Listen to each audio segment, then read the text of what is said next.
ഒരിക്കൽ വറക്കത്ത് ഖദീജ ബിവിയോട് പറഞ്ഞു റളിയല്ലാഹു അൻഹ, അവസാന പ്രവാചകൻ വരാൻ സമയമായിട്ടുണ്ട്. വേദഗ്രന്ഥങ്ങളിൽ കണ്ടതനുസരിച്ച് മക്കയിലാണ് അവസാന പ്രവാചകൻ വരിക, വരാൻ സമയമായിട്ടുണ്ട് എന്ന് പറഞ്ഞപ്പോൾ ഖദീജ ബീവി ഇങ്ങനെ ആലോചിച്ചു, ഏതേക്കാരപ്പം നമ്മളെ നാട്ടിൽ നബിയാകാൻ പറ്റുന്ന ഒരാളുള്ളത്. അങ്ങനെ തിരഞ്ഞു. മക്കയിലെ പ്രധാനപ്പെട്ട ആൾക്കാരൊക്കെ ഇങ്ങനെ അന്വേഷിച്ച് നോക്കുമ്പോൾ ആഹാരം നബിയാകാൻ പറ്റൂല, ഒറ്റ കുട്ടിനും പറ്റിയതില്ല. പറ്റുന്ന ഒരാളെ മാത്രമേ കാണാനുള്ളൂ. അബ്ദുൽ മുത്തലിബിൻ്റെ പേരക്കുട്ടി അബ്ദുല്ലാ റളിയല്ലാഹു അൻഹുവിൻ്റെ മകൻ മുഹമ്മദ് സല്ലല്ലാഹു അലൈഹി വസല്ലം. ഈ നാട്ടിലൊരു നബിയാകാൻ പറ്റിയതായിട്ട് തിരഞ്ഞിട്ട് കാണാനുള്ളത് ഇയാളെ മാത്രമാണ്. അതൊന്ന് ഉറപ്പിക്കാൻ തീരുമാനിച്ചു. അങ്ങനെ ഇരിക്കുമ്പോഴാണ് ഒരു ദിവസം അബൂ താലിബിനെ കണ്ടത്. അബൂ താലിബിനോട് പറഞ്ഞു, ഞാൻ കച്ചവടത്തിന് ആളുകളെ പറഞ്ഞേക്കാൻ വേണ്ടി ഒരുങ്ങുന്നുണ്ട്, അതുകൊണ്ട് നിങ്ങളെ അഞ്ചൻ്റെ മകൻ അബ്ദുല്ലാൻ്റെ റളിയല്ലാഹുവിൻ്റെ മകൻ മുഹമ്മദിനെ സല്ലല്ലാഹു അലൈഹി വസല്ലം എൻ്റെ കച്ചവട സംഘത്തിൽ പറഞ്ഞേക്കുകയാണെങ്കിൽ 2 പുരുഷൻ്റെ കൂലി കൊടുക്കാം എന്ന് പറഞ്ഞു. 2 ആണിൻ്റെ കൂലി. ആണുങ്ങൾക്ക് ആ കാലത്തും ഏറെക്കുറെ ഈ കാലത്തും കൂലിയിൽ വ്യത്യാസം ഉണ്ടാവും, നാടൻ കൂലിക്ക്. അപ്പോൾ 2 ആണിൻ്റെ കൂലി കൊടുക്കാം എന്ന് പറഞ്ഞു. അങ്ങനെ വീട്ടിൽ ചെന്നിട്ട് അബൂ താലിബ് നബി തങ്ങളോട് പറഞ്ഞു, മോനെ ഖദീജ കച്ചവടത്തിന് ആൾക്കാരെ പറഞ്ഞേക്കുന്നുണ്ട് എന്ന് പറഞ്ഞിട്ടു, അതുകൊണ്ട് വാപ്പാൻ്റെ കുട്ടിക്ക് പറ്റുമെങ്കിൽ ഒന്ന് പോയി നോക്കിയാൽ നമുക്ക് എന്തെങ്കിലുമൊക്കെ കിട്ടിയാൽ ഒജീനം കഴിക്കുകയും ചെയ്യാം എന്ന് പറഞ്ഞു. അബൂ താലിബ് സന്താനങ്ങൾ അധികരിച്ച ആളും സമ്പത്ത് കുറഞ്ഞ ആളുമാണ്. അന്ന് കൂട്ടുകുടുംബമാണ്. ഷിഅബ് ബനി താലിബ് എന്നാണ് അവർ താമസിക്കുന്ന സ്ഥലത്തിന് പറയുന്ന പേര്. എല്ലാവരും കൂടി ഒന്നിച്ച് താമസമാണ്.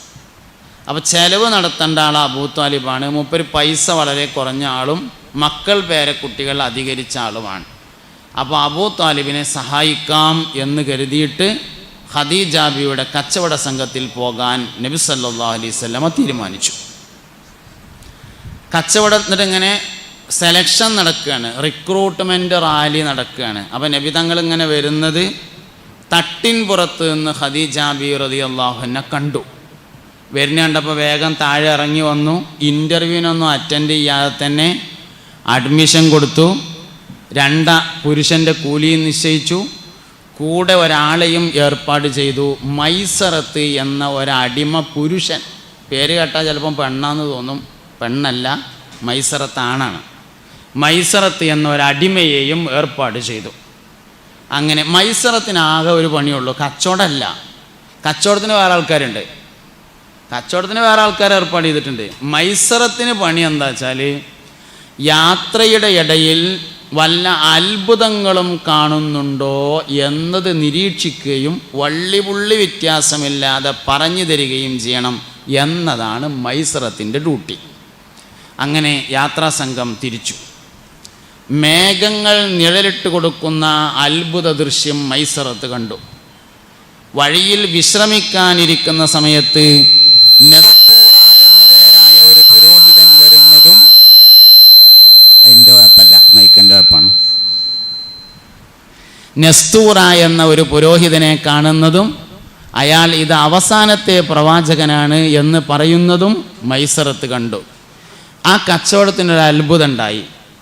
കച്ചവടത്തിന് ഉദ്ദേശിച്ച സ്ഥലത്തേക്ക് എത്തുന്നതിന് മുമ്പ് സാധനങ്ങൾ വിറ്റ് തീർന്നു. അതുകൊണ്ട് തന്നെ ഒരുപാട് പൈസ ഉണ്ടായിരുന്നു. പൈസക്ക് മക്കയിലില്ലാത്ത കുറേ സാധനങ്ങൾ അവിടുന്ന് ഇങ്ങോട്ട് വാങ്ങി.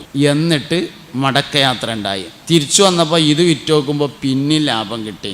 അപ്പോൾ ഖദീജ ബീവി പറഞ്ഞതിൻ്റെ ഇരട്ടി കൊടുത്തു. ആദ്യം പറഞ്ഞത് ഇരട്ടിയാണ്, കൊടുത്തത് അതിൻ്റെ ഇരട്ടിയാണ്. അങ്ങനെ പൈസ കിട്ടി. നബി സല്ലല്ലാഹു അലൈഹി വസല്ലമ തങ്ങൾ വീട്ടിലെത്തി. ഖദീജ ബിവി റളിയല്ലാഹു അൻഹ വിവാഹാലോചനകളിലേക്ക് പോവുകയാണ്. പറഞ്ഞു കേട്ടാൽ തോന്നും ഇതെന്തോ വല്ല മരം ചുറ്റിയ പരിപാടിയാണ് എന്നല്ല, ഇത് അവസാനത്തെ പ്രവാചകനാണ് എന്ന് കണ്ടെത്തുകയും ഖദീജ ബിവി അത് പറയുകയും ചെയ്തിട്ടുണ്ട്. നബിയെ, നിങ്ങളെ അള്ളാഹു നബിയായി നിയോഗിക്കുന്നതിൻ്റെ 5 വർഷങ്ങൾക്ക് മുമ്പ് നിങ്ങൾ പ്രവാചകനാണെന്ന് ഞാൻ ഉറപ്പിച്ചിട്ടുണ്ട് എന്ന് സയ്യിദുന ഖദീജ റളിയല്ലാഹു അൻഹ പറഞ്ഞതായി കാണും. ഇത് അവസാനത്തെ പ്രവാചകനാണെന്ന് മനസ്സിലാക്കിയപ്പോൾ ആ പ്രവാചകന് ആവശ്യമായ എല്ലാ കാര്യങ്ങളും എനിക്ക് ചെയ്തു കൊടുക്കണമല്ലോ എന്ന് തീരുമാനിച്ചു. അതിനൊറ്റ വഴിയേ ഉള്ളൂ, പുതിയണ്ണാകുക. അതാണ് അന്വേഷണം. അതിനെന്താ വജ്ജ് നോക്കിയതാണ് അന്വേഷണം. എന്നിട്ടോ ഖദീജ ബീവി തൻ്റെ പണം മുഴുവനും നബി സല്ലല്ലാഹു അലൈഹി വസല്ലം തങ്ങൾക്ക് വേണ്ടി ചിലവാറ്റി. എത്ര പൈസ എന്നറിയങ്ങൾ? ഒരിക്കൽ നബിയും ഖദീജ ബീവി ഇങ്ങനെ നടന്നു പോകുമ്പോൾ മാർക്കറ്റിൻ്റെ അടുത്തെത്തിയപ്പോൾ ഒരു അടിമയെ വിൽക്കാൻ വെച്ചത് കണ്ടു. സെയ്ദ് ബിനു ഹാരിസ എന്നായിരുന്നു പേര്. ആ അടിമൻ്റെ മുഖത്തേക്കിനെ നോക്കുമ്പോൾ ലക്ഷണങ്ങളൊക്കെ കണ്ടപ്പോൾ ഒരു നല്ല മനുഷ്യനാണെന്ന് മനസ്സിലായി. മുസ്തഫ നബി സല്ലല്ലാഹു അലൈഹി വസല്ലം പറഞ്ഞു, ആ അടിമൻ്റെ ലക്ഷണമൊക്കെ നോക്കിയാൽ ഒരു നല്ല അടയാളം കാണാണ്ട് എന്ന് പറയാൻ ഒഴിവുണ്ടായില്ല.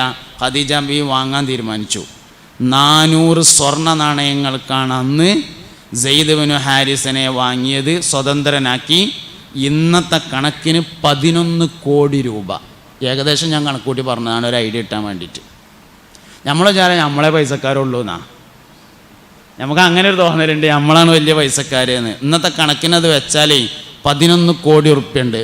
ഖദീജ ബീവി റളിയല്ലാഹു അൻഹ നബി തങ്ങളുടെ ഒരാവശ്യം നിർവഹിക്കാൻ വേണ്ടി മാത്രം ഒരു സമയത്ത് ചിലവാക്കിയതാണ്. ചിലവാക്കൽ വേറെ നടന്നിട്ടുണ്ട്. ഖദീജ ബീവിൻ്റെ കച്ചവടം എന്നൊക്കെ പറയുമ്പോൾ നമുക്ക് തോന്നും വല്ല അരിയാനേന്ന് തണുപ്പ് സീസണിൽ പുതപ്പ് ഉക്കാൻ വരുമ്പോഴത്തെ എന്തെങ്കിലും കച്ചവടം ഇക്കാരെന്ന്. അതൊന്നല്ല കച്ചവടം. കച്ചവടം എന്താ നോക്കണം, അതാണ് കച്ചവടം. അങ്ങനെ കച്ചവടം ചെയ്തു. ഇസ്ലാമിക ചരിത്രത്തിൽ ഏറ്റവും വലിയ കച്ചവടക്കാരൻ എന്ന് പറയുന്നത് ഖദീജ ബീവി അല്ല കേട്ടോ. ഏറ്റവും ഇസ്ലാമിക ചരിത്രത്തിലെ ഏറ്റവും നന്നായി അറിയപ്പെടുന്ന കച്ചവടക്കാരൻ വേറൊരാളാണ്.